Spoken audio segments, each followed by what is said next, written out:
Welcome to Colchester Castle. There's a lot going on in this museum. It's a beautiful old building, steeped in history, and with that do come some limitations. But if you're aware of them before you visit, we hope you'll get much more out of your time here. Inside, the museum is largely open plan, across 2 floors with a very high ceiling. On busy days, this can cause the acoustics to be a little echoey and noise to seem amplified. It can also get quite warm in the summer and when it's busy. To get help with this, sometimes electrical fans are placed strategically around the building. During the relaxed openings, these are not used. The floor in places is a little worn and uneven, but the majority of the interior is carpeted. Outside, the exterior of the castle is large and intimidating, which was exactly what was intended when it was built. The patterned effect on the wall may be a little bit jarring. To get into the castle, you'll need to walk over a bridge, but there's no moat below. As you walk up towards the castle entrance, the light may reflect off the glass in the windows. As you walk through the imposing archway, it changes from light to dark, but sunlight can still reflect off the glass doors. On a less bright day, you may have less reflection, but the movement from light to dark may be more apparent. The walls of this beautiful building are made of brick and stone, with a herringbone pattern featuring quite heavily throughout, and it's quite rough to the touch. Before you go through the main doors, there's a small open plan room to the right, housing a well. It's covered by mesh, but it's very deep. The room is quite echoey, and on a sunny day can have some glare from the glass windows. There are also some spotlights above which can add to the glare if you're particularly sensitive to light. There's a slight slope to the floor as you head towards the glass doors into the main castle. These are sliding electric doors and they're automatically operated, but can be quite noisy. On the relaxed openings, these are turned off. Once through the doors, you'll see the ticket desk straight ahead. Visually, it's quite stimulating and brightly lit, and the floor is carpeted. There's a high ceiling, and because of this, it can be quite noisy and echoey if the castle is busy. As you walk towards the ticket desk, the gift shop is on your right.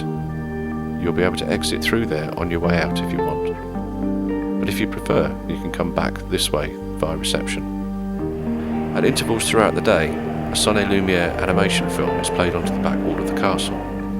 Although this is always preceded by an announcement, if you feel this could be an issue for you, then ask a member of staff what the planned timings are for that day. On the relaxed openings, these are switched off.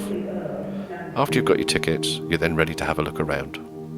As you enter the main building, you'll walk underneath a small section of historic patterned ceiling, which has been securely mounted above. You'll notice there's quite a lot going on in this building. There are a lot of display cases and things to look at, and again, if the castle is busy, it can be quite noisy, especially if there's a school group in.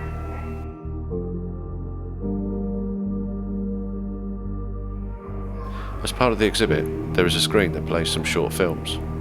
Although it doesn't play automatically, the user has to select which one to watch, and another visitor may already be watching it when you arrive here.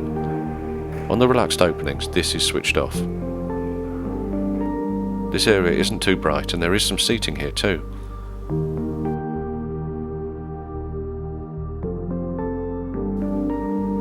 This is a tactile exhibit. You can see it and touch it. Beyond this is a glass lift. There's another enclosed lift located here. There are stairs located here, but if you need to use the lift, you can do so. Once inside, you're instructed to stay within the black lines. The lift is slow moving with a slight hum. While perfectly normal, if you move around while the lift is in use, it will bounce a little. Because it's made of glass, be aware there can be some reflections, and you'll be able to see out to 3 sides of you as you travel upwards. The lift will announce when you reach the top. At the base of the stairs in the corner of the castle is a looping video screen showing a fly-through of the castle. It doesn't have any sound, and during relaxed openings this is switched off. If you use the stairs instead of the glass lift, these will bring you out in almost exactly the same place. The stairs are quite shallow and steep. The handrails are made of polished metal, and there are spotlights above and glass panelling on each side of the stairs, which can cause reflections. If you wish to use the alternative lift, which is enclosed, this is accessed via the lunchroom. The lunchroom is quite a compact area with spotlights in the ceiling. There's some benches and tables as well as a vending machine that will make a noise when operated. When the museum is busy, it can be quite noisy in here.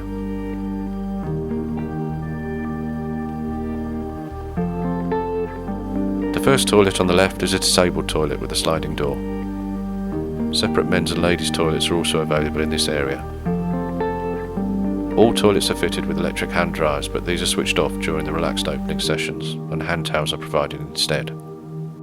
Past the toilet area is another lift. When the door opens, there's a mirror on the opposite wall. There are LED lights in the ceiling. The lift announces whether it's going up or down and the floor number. It's slow moving with a little hum. As this lift is enclosed and not made of glass like the other one, it can feel a little claustrophobic if you're affected by small spaces. There's a slight delay of a few seconds between when the lift stops and the doors open. Turn right and follow the route until you reach the top of the stairs. As you come out of the glass lift or to the top of the stairs, there's a full-sized replica Iron Age roundhouse.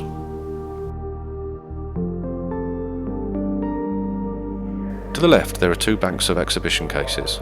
As you move along the right side first, there's a fireplace. It's big enough to be able to walk in and look up, but be aware that some of our other castle residents may be there too. On the other side of the case, you get a nice view down to the ground floor. There are handrails. In this section, there is a video presentation featuring a centurion. It's triggered by movement, so will start automatically when you approach. On relaxed openings, this is switched off.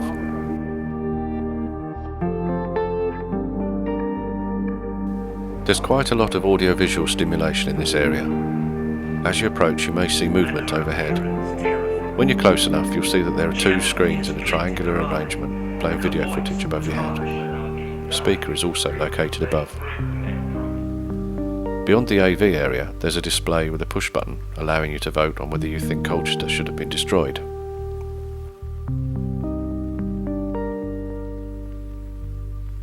Sometimes the main part of this area will contain a temporary exhibition, and occasionally it will be roped off altogether if, for instance, we're preparing for a wedding. But you will still need to head this way to continue your journey around the museum. First, you need to go through an open doorway and a small passage of just a few metres. It's slightly darker than the bright exhibition space, and has laminated flooring which has the feel of a very slight slope to it. Exiting the doorway, you can turn immediately left to follow the exhibition, and the chapel itself is straight ahead. It's a big room with a vaulted ceiling and has a big window at the end which makes it very light.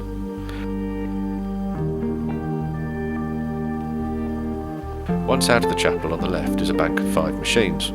When the objects on these machines are touched, a voice will tell you more about it. Although they only operate when touched, it's possible you might follow another visitor into this area who's already been using it. The alternative lift is located on the right. On the right hand side is another fireplace, which is big enough to walk in and look up. As with the earlier one, there may be some 8-legged residents if you do. This is a medieval toilet, and there's a walkway through this small space where you can look down into the hole. It's covered in perspex and lit by spotlight.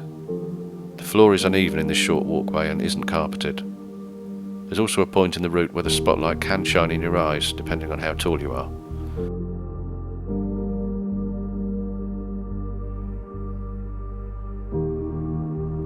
A small archway leads you back to the area where the glass lift is. On the right, just before you reach the roundhouse again, is a display case containing some animal and human bones. If you feel this might disturb you, then maybe keep walking past this exhibit. Using either the stairs or the lift, you can then head across the ground floor exhibits, through the lunch area, and past the alternative lift. When entering the ground floor, depending on how busy it is, the noise generated by other visitors can sometimes seem louder. To access the prison area, you must first go through a quite narrow, low doorway. If you're a wheelchair user, you'll need to use the wheelchair provided rather than your own, as it may not fit. The floor isn't carpeted and it's uneven in places. It's also darker than the main museum areas. As you enter, in front of you are 2 jail cells, where an audio-visual display is shown in alternation. While one plays, the other cell is dark and vice versa, and it creates quite an eerie atmosphere. The content of the audiovisuals is based on the witch trials, and as a result contain images and sound of torture. If you're anxious, you may want to consider whether this area is suitable for you. When leaving the prison, if you head back through the lunch area and across the ground floor, the exit via the gift shop is signed.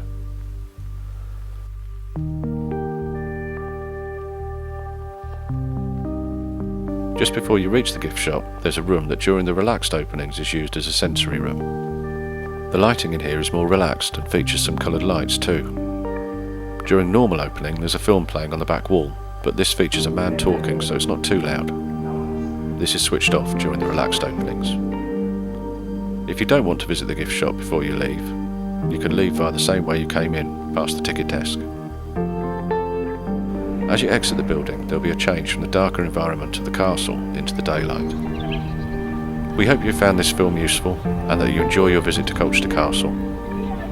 If you have any questions before you come, please do call the museum on 01206 282 939 and we'll do our very best to help you.